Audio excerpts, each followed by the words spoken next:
Welcome, ZASLOW Show 2.0. It is a Thursday, the 13th of July. Good to have you aboard. We are a Blue Wire podcast, presented as always by Anidjar and Levine Accident Attorneys. Title sponsor of everything, ZASLOW Show 2.0. Of course, that includes my pro wrestling show every weekend. It's still real to me.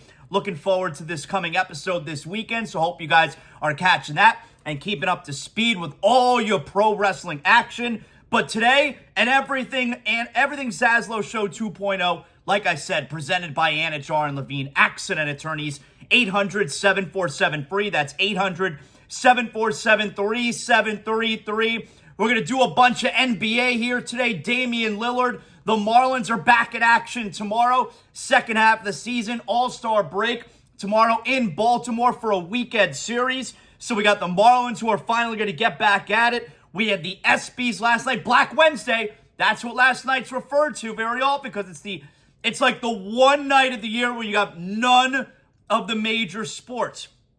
But we did have a soccer match last night. And I totally forgot about this. Homeboy reminded me on Instagram. You know, I'm an influencer on Instagram, but that doesn't mean that I know everything. And so I forget his name, otherwise I would give him the props here. But homeboy sent me a message. ZASLOW, 7:30 tonight. U.S.-Panama, Gold Cup, CONCACAF, semifinal. I'm like, oh shit, good looking out. So of course, coming off of the last game, the win against Canada, where the U.S., crazy game, and the U.S. wins that in penalties. So we did have something to watch last night. I watched a little bit of pro wrestling. We had AEW Dynamite. Watch a little bit, like an hour. I'll watch the rest today. I don't know what the rest of my day holds. I can't tell the future. I'll watch the rest of it today. But last night, we were dialed in on the soccer. I thought the game was pretty great. And it goes to extra time. You get Panama scoring in the second half of extra time. And then and by the way, Panama had 2 goals called back from offside in regular time. And just like a few nights before that against Canada, U.S. goes down in extra time and scores to tie it to go into penalties. And this time around, Matt Turner saved 1 penalty. They ended up going 6 rounds. Matt Turner saved 1 penalty. It wasn't enough. The goalkeeper for Panama, he saved 2 penalties. And the U.S., a shocker. They won. Now, granted, I mean, it's not our best team that we send out there, but still a shocker. So the U.S. loses. It was 0-0 in regulation time, and Panama wins 5-4 in penalties, in 6 rounds of penalties. So, disappointing finish there. Still, I enjoyed the game. Thought it was a great game. Gave us something to watch last night. Timing was perfect because I'm not watching the ESPYs. And now you got the final of the CONCACAF Gold Cup. Panama and Mexico. Mexico beat Jamaica 3-0. So there you go. And we're all kind of robbed of the game that you wanted. You wanted U.S. and Mexico. It's a big rivalry. That was the game you wanted in the Gold Cup, finale, championship game. But anyway, wasn't meant to be. And Christian Yedlin, by the way, Inter Miami, he got a lot of run there in the second half last night. But anyway, so that's what we did last night. We watched a lot of soccer. I actually kicked back a few Johnnies last night. Johnny Cuba, everybody knows, is the official beer of ZASLOW Show 2.0. Kicked back a couple Johnnies while I watched the soccer match last night, and away we go. So tomorrow we get back to the baseball, and we're back on watching the Marlins every night because they're playing meaningful baseball. We've had nice crowds. I don't know when the next homestand is for the Marlins. Let me check out. Like I said, tomorrow when they get going again, they're in Baltimore, all right? So a little bit of American League, a little bit of interleague play there. Let's see what we got here. Then they're in St. Louis after Baltimore, and then they come back home just for a quick... So the rest of the month shakes out like this in the Marlins. Then they come back home next weekend. They have Colorado, and that's it. Just one short little series. And then they have that weird 2-game series that they do in Tampa in the middle of the following week. And then they're back home to close out this month with Detroit, and a 4-game series with Philadelphia. So that's the way the rest of the month here shakes out. But starting tomorrow, couple road series, 3 in Baltimore, 3 in St. Louis, and the Marlins looking to stay atop that wild card chase. So it's awesome that going into August, we got the Marlins that are going to wind. Now, I shouldn't even say going into August. We're still we're not even technically mid-July yet, so I shouldn't say that. But the fact that we're going into the second half of the baseball season and the Marlins every single night are playing meaningful games, awesome. So it's not just about trying to bide our time, waiting for football season, waiting for the Dolphins. No, you got meaningful games going on. So hopefully when the team is back in town next weekend, like I said there against Colorado, continue the really good showings. We're getting about 20,000 some of these games. Not all of them. I mean, you go back to one of the games a couple weeks ago, you had 9,000. So it's not all of them. But this team, they're starting to deserve a little bit of attention. And you know what'll give a real kick in the ass to the fans to wind up getting out there at the end of this month? Well, we approach the trade deadline. Bruce Sherman, open your wallet. Let's make a move here. I'm not talking about going out there and trade for Shohei Ohtani. I don't think the Angels are going to wind up doing that anyway. I think they should. I don't think they have the guts to do it. I think they're just going to wind up losing them for nothing. But the Marlins, go out there and make a move. Can you get a big bat? That winds up, there are plenty of fans out there, and I had this attitude as well. Until now, I've been a lot more dialed in on the Marlins over the last month, really since the Panthers and the Heat finished. And I love the Marlins. I've been out on the Marlins for a couple of years. I mean, Jeter, he sucked the life out of you. I've been back in on the Marlins over the last month, and I like what I see. They're a fun team. So I do understand, though, there are plenty of fans, and it's okay to feel this way. You're not ready to buy in until the owner, let's make a move here. Show me something. Spend a little bit of money. Let the fans know, hey, you know what? We think we're in this thing. We're going to make a move. It's okay if you have that attitude. Perfectly understandable. For me, though, I think this team's a lot of fun regardless. So I'm in on it. They're back in action tomorrow. Okay, enough on the Marlins. So let's dive right into it. Heat, Damian Lillard stuff. No real update here, but there's a few things here, a few media personalities, ESPN personalities who have mentioned a few things over the last, 24, 36 hours, given some thoughts out there about the Lillard Heat situation that I would like to respond to. So the first one is Ramona Shelburne. Ramona Shelburne, ESPN reporter, she's very good. Yesterday on, I guess on NBA Today, right? And Ramona Shelburne said that a few GMs around the league have told her in regards, Joe Cronin, I think at the beginning of the week, it was Monday or Tuesday, and he said, this could take months. We're okay with waiting months for this to happen. Okay, which I already gave you my stance on that. If you think it's best for your team, like the Blazers need to move on.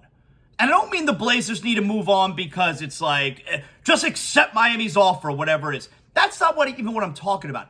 What I'm talking about is you're going to wind up creating this toxic work environment if you don't move on. Meaning, you can't bring Damian Lillard to training camp. You can't bring, if you're trying to rebuild, and they're in a really good spot to rebuild. They really are. They have the foundation. And this trade with Miami will help the rebuild. But if you're actually trying to rebuild, A, you can't do it with Lillard. B, you can't do it with Lillard, who essentially has been vocal about wanting out. Every single day in training camp, Lillard's going to be asked about it. The teammates are going to be asked about it. The coach is going to be asked about it. And it's going to be a toxic work environment. Hey, you could say the same thing about Miami with Tyler Hero. We know Tyler Hero's upset, and this is kind of an unfair situation for Tyler, but it is what it is. I mean, this is the business side of things, where the Heat need to get a deal done before training camp because Tyler's going to be asked about it every day. The teammates are going to be asked about it. Eric Spoelstra is going to be asked about it. And essentially, not only are you going to have an unhappy Lillard in training camp, you're going to have an unhappy Tyler Hero, who is with the team. See, at least with Lillard, his team technically would still want him. Tyler Hero, while the reality is his team would technically still want him, it's totally understandable for Tyler Hero to show up at training camp for the Heat with the attitude of, these guys don't even want me here. And that's going to create a toxic work environment. So both teams really need to do something. The idea that Joe Cronin, they'll wait months and months, bullshit. Bullshit. And it reminds me from a Heat perspective, this happened, I guess, not even 4 years ago, 5 years ago. This was 5 years ago, going into the 2019 season. So it was the year before Jimmy Butler was traded here, going into so in 2018, the 2018-19 season where Jimmy was with the Wolves, and going into that year, he ended up being traded to the Blazers, to the Sixers, of course. Think about Lillard, Blazers. He ended up being traded to the Sixers, but going into that year, we knew Jimmy wanted to end up in Miami. The Heat wanted Jimmy Butler, but the Wolves wanted not only Josh Richardson, but also Bam Adebayo. I talked about this last week. Remember Colin Cowherd asking Joy Taylor, what's a Bam? It's so stupid. And after negotiating and just seeing it get nowhere, Pat Riley called an end to the talks. All right, we're not doing it. This isn't happening. And Riley addressed the team specifically so that Josh Richardson can get past the whole we're trying to trade you thing. Josh back on the team, of course, which you guys know I'm very happy about. But trying to, put down any thoughts that this trade's going to happen, which, of course, it didn't happen until the next year. But for that season and going into that year, training camp, preseason games, and then the start of the regular season, Riley addressed the team and wanted to make sure Josh Richardson knew this is not happening. We're moving on. So both teams are in a situation where it is going to be a toxic scenario if they get to training camp and they have not made this deal yet. Like, it's easy. You see this with CBA negotiations. You see this with the trade deadline. Deadlines help get deals done. And while there's no real deadline here, there kind of is. And that's training camp, which we're still 2 months away. So if that's the we're willing to wait months comment that Joe Cronin is making, okay, but you can't go into training camp with these guys still on the teams. You cannot do that. Anyway, so Ramona Shelburne mentions here how GMs have told her, quote, we may be looking at another Ben Simmons situation. Bullshit. That comment to me, I don't even understand that comment. That comment meaning Damian Lillard is going to show up to training camp unhappy, not willing to participate, shows up in sweats. He's got a cell phone hanging out of his sweats pocket while he's being forced to do drills. That's what you think we have going on? Or maybe he's just going to sit out. He's going to go home and Lillard's going to sit out. Like, Lillard's requested a trade, but there's no animosity with the organization other than we'd like this deal to get done. Personality-wise, that's a Ben Simmons thing. When have we ever seen what Ben Simmons is doing now, what he's going through, and what he did in his final days in Philadelphia? When have we ever seen such toxic behavior, such unprofessionalism? When have we seen that? So to compare that, we may be looking at another Ben Simmons situation when that really seems like you have a player in Ben Simmons who is just an asshole and doesn't care about basketball. He doesn't care about basketball. That's so obvious at this point. To compare that guy to Damian Lillard, who by all accounts, has been a pillar of professionalism. That's why, and I told you I had this conversation via text. I told you a few days ago with my pal Justin Termini from SiriusXM NBA Radio. I know you guys hate him.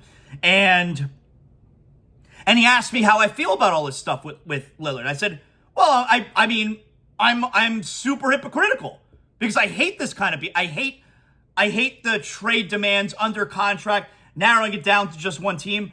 I don't agree with it at all. I don't condone it. But I'm a hypocrite because it's going to benefit my team and I'm okay with it. It's okay. See, it's okay sometimes to be a hypocrite when you admit that you're a hypocrite. And I'm admitting that I'm a hypocrite in this spot. So I can admit that.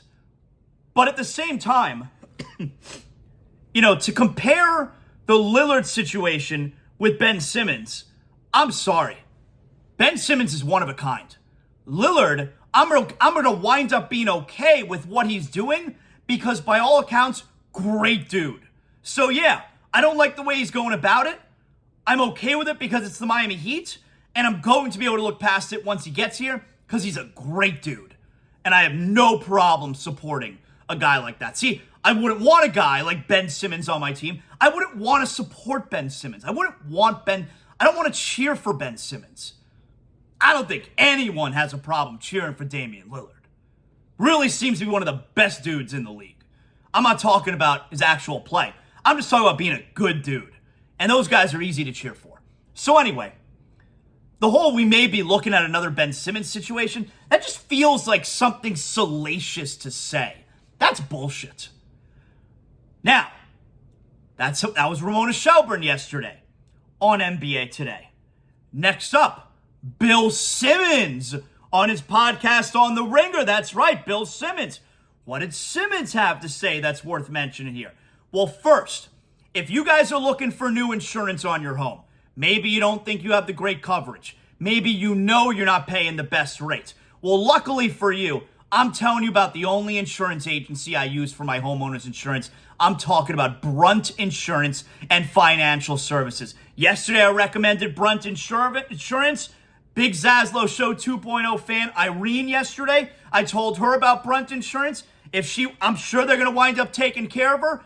If you need homeowners insurance, you go to the place that I've been with for about 10 years now. Brunt Insurance gives me the most comprehensive coverage, tailored exactly to the needs of my home, and I know I'm getting the best rates out there. BruntInsurance.com, 954-589-2204. And we're not just talking about homeowners insurance. You need car insurance, motorcycle insurance, maybe you need boaters insurance, maybe you need life insurance. BruntInsurance.com. Greg Brunt and his team at Brunt Insurance, fully certified staff. They know whatever area here in Florida you're calling from. #1 rated insurance agency in Florida. #5 in the entire country. #1 in Florida. And that's because wherever you're calling from Pensacola all the way down to the Keys, they know your area. When it comes to home, renter, or condo insurance, there's so many options out there. You're not going to worry about that when you call Brunt Insurance. 954-589-2204 because they specialize in making the confusing crystal clear. Take it from your boy, Brunt Insurance, the only insurance agency you're going to need. 954-589-2204, bruntinsurance.com. So, Bill Simmons yesterday, on his podcast on The Ringer. And I thought this was an interesting quote. So, here it is. And Bill Simmons and The Ringer especially, they are from day one. And it's funny because I know Stephen A. Smith mentioned that. I think he mentioned when he was on with Bill Simmons how people have been begging Damian Lillard to ask out of Portland. I hate that stuff. I already told you, I hate the asking out. You sign a contract. I hate the asking out. And I like when the player stays in the smaller market. If Giannis wasn't going to come to the Heat, I hope he stays in Milwaukee. So, and I've been pretty consistent about that. But Stephen A. Smith made the point, I remember, where we've been asking for Damian Lillard to request a trade, and then when he finally does, we don't like what he's requesting. Yeah, come on. Which shows you it's such a Miami thing. It doesn't have to do with Lillard asking out. It doesn't have to do with Lillard in the middle of a contract. It has to do with him wanting Miami. The Miami fan can have a persecution complex. We know this. But it's so clear here. There's an agenda from all these analysts and all these reporters. It's not about Lillard wanting out. It's about Lillard wanting Miami. And if you're not willing to admit that, you got your head in the sand. Get your head out of your culo. That's, you got, let's be fair. Let's be fair. So anyway, Bill Simmons, quote, "The Miami fans are the only ones that think their offer is a good offer. And now it's the whole, well, they owe it to Dame. Did you owe it to Dwayne Wade when you lowballed him and he went to the Bulls?" Okay, there's a couple things that I want to say there. The first part where it's the Miami fans are the only ones that think their offer is a good offer. First of all, the reason that it's the Miami fans the only ones saying the offer is a good offer is because, like I just mentioned, there is a very anti-Miami bias out there. The Miami fans are the only ones who like the offer because no one else wants him to go to the Heat. So it doesn't have to do with Miami's offer. It has to do with Miami. That's number one. And the whole, well, they owe it to Dame. Did you owe it to Dwayne Wade when you lowballed him and he went to the Bulls? Now, yes, the Heat did lowball Dwayne Wade. Remember, they were offered like 2 for $20, I think, after going into 2017, and he ended up leaving and went to Chicago. They absolutely lowballed him. Now, let's back up for a second. Did you owe it to Dwayne Wade when you lowballed him and he went to the Bulls? Yeah, fans said that. The fans absolutely said that. Fans said the Heat owe it to Dwayne Wade to pay him whatever he wants. Now, not all the fans, but absolutely. Miami fans were mad at Pat Riley. The fans absolutely, not unanimous, not 100%, but the majority of the fans absolutely said you owed it or you owe it to Dwayne Wade.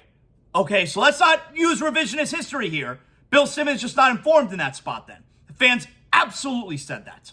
Also, since that whole situation, which was frosty between Riley and Dwayne Wade, not the organization and Dwayne Wade, but Riley and Dwayne Wade, Riley has since expressed deep regret over that situation. So 2 points now where Bill Simmons is off base. Number one, the fans did say that the organization owed it to Dwayne Wade to be loyal there. 2, Riley, and essentially, speaking as a mouthpiece for the organization, if you want to say, admitted they were very wrong in the way that they handled that situation and should have been more loyal to Dwayne Wade and did owe it to Dwayne Wade. Now, here's the kicker. The Miami Heat, now, what went down with Dwayne Wade went down the way it went down. But the Heat did not have, nor did they ever have, some type of agreement with Dwayne Wade. There was never, okay, you opt out of this, we're going to give you this later. Or you do this and we're going to do this. Or if you eventually want this, we're going to give you this. There was never any, now maybe there should have been, but there wasn't. There was never any kind of agreement. The Blazers and Damian Lillard have come to an agreement. And it seems that the team is now being difficult on their end of said agreement. Damian Lillard and the Blazers met before the draft. That GM Joe Cronin talked about this. They understand where each side is, and they're gonna try to do this, and they're gonna do this, and we're gonna see where it goes. They had an agreement where Lillard is giving them a chance to make some moves in the draft and in free agency, and then he's going to evaluate. And if he wants to stay, he'll stay. And if he wants to leave, he's going to request a trade, and the Blazers are going to honor that request. They hadn't have an agreement. So it's not apples to apples. So again, back to Bill Simmons saying Miami fans are the only ones that think their offer is a good offer. And then did you owe it to Dwayne Wade when you lowballed him and he went to the Bulls? Yep, Miami fans are the only ones saying it's a good offer because no one else wants him to go to Miami. B, fans did say they owed it to Dwayne Wade. C, Riley admitted that it was wrong the way that he handled everything. And D, I'm giving you 4 points here. And D, the Blazers have an agreement with Damian Lillard. The Miami Heat did not have any kind of agreement other than this is your contract. We will pay you what your contract demands to Dwayne Wade. It's not the same scenario. All it is, like I said, media guy / reporter, whatever, analyst, that wants Lillard to ask for a trade because he deserves better, but not Miami. They don't deserve to have him. Not Miami. Believe me, if the Boston Celtics offered some kind of poo-poo platter for Damian Lillard, Bill Simmons would be out there telling you how amazing the deal would be for the Blazers. You got to accept it. This is a great offer. The third thing that I want to get to here, David Griffin, New Orleans Pelicans general manager. So, he had something interesting to say because he has been through this before. First, guys, if you've noticed that you may have a leak in your home, you don't even know for sure, there might be a leak in your home. You got to take care of that immediately, because then we're talking mold issues, we're talking serious damage to your roof potentially. You got to call or text Water Cleanup of Florida, 954-900-8635. The only water restoration company I'm going to tell you about here is the best one. That's why they're on ZASLOW Show 2.0. Water Cleanup of Florida, 954-900-8635. They're prepared to handle all types of leak detection issues. And after the leak is located and repaired, Water Cleanup of Florida is not even done yet. They're going to clean, dry, and fully restore the damaged areas. Fully licensed, certified, insured, Water Cleanup of Florida provides that one-stop shopping that all busy business owners and homeowners require. You don't need to bring in other contractors. They're handling the entire project from start to finish. Water Cleanup of Florida serves the entire Tri-County area, Miami-Dade, Broward, Palm Beach County. Check them out, WCUFL.com. You can also check out more than 80 five-star reviews on Google. Water Cleanup of Florida, 954-900-8635. Water Cleanup of Florida, we clean up your schmutz. So, David Griffin is the current general manager of the New Orleans Pelicans. You may remember, David Griffin kind of went through this with Anthony Davis, who requested a trade with years, I think he had one more year left on his contract. Requested a trade specifically to the Lakers. So David Griffin's a good guy to talk about this scenario with. Here's David Griffin. This is from, I believe, 2 days ago. Maybe it was yesterday. SiriusXM NBA radio with Justin Termini and Amin Elhassan. The best thing that can happen to you when you're in Joe Cronin's situation, and I know because I lived this, is for the noise to be as loud and just the cacophony of voices that are involved to be as loud as possible. For people to make up as many things as possible.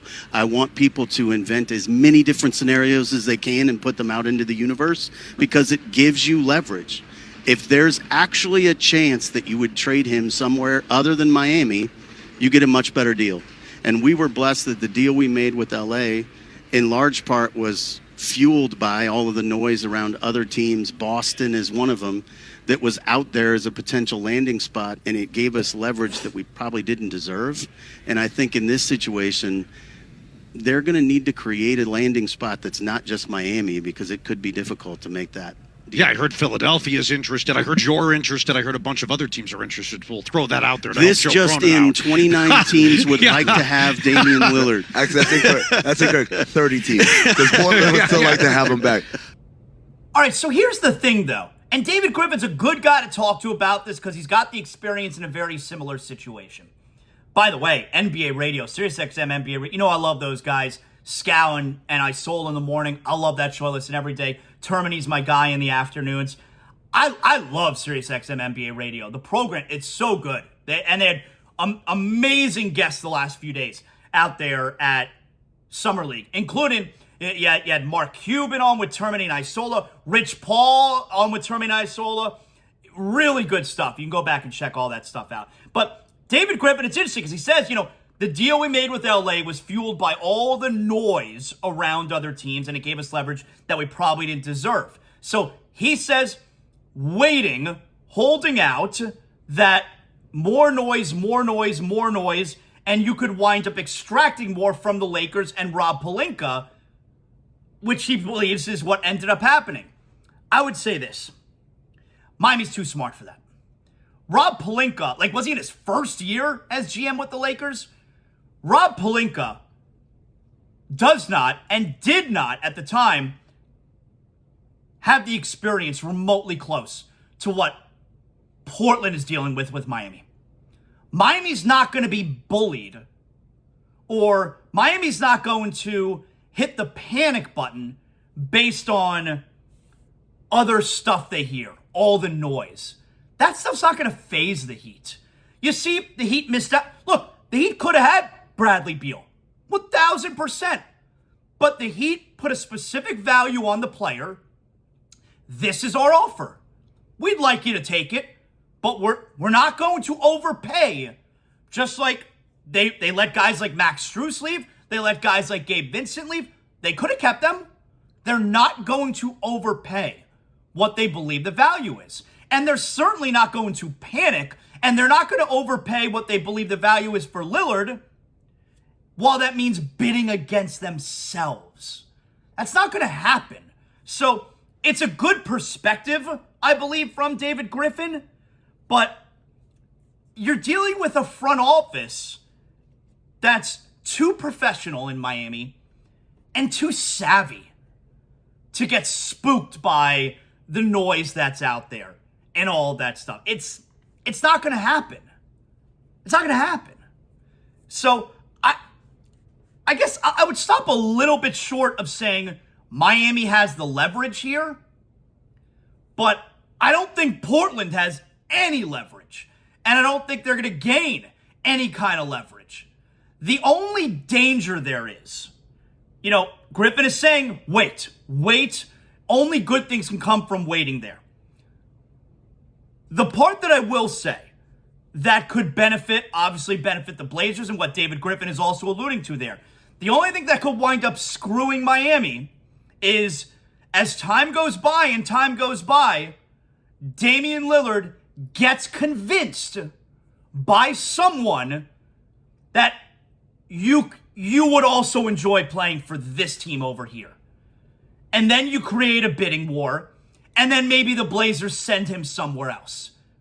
That's the only danger, and it's a big danger, but that's the only danger here for Miami, is that the time that we're waiting here, it does wind up benefiting the Blazers, not because the Heat are going to up their offer, but because Lillard is convinced, you know what? I think I would like playing there too. So that's another option for you. That's the danger. That's the only danger that Miami faces right now by this deal continuing to take time. So I thought that was some good stuff there to react to as far as other media personalities, analysts, that kind of deal. So a little bit off that Ramona Shelburne stuff with, is this a Ben Simmons situation? Bill Simmons, who I think was just wrong about every point that he brought up there. And then David Griffin, which I did think was good advice. But I don't know that it necessarily applies to this situation.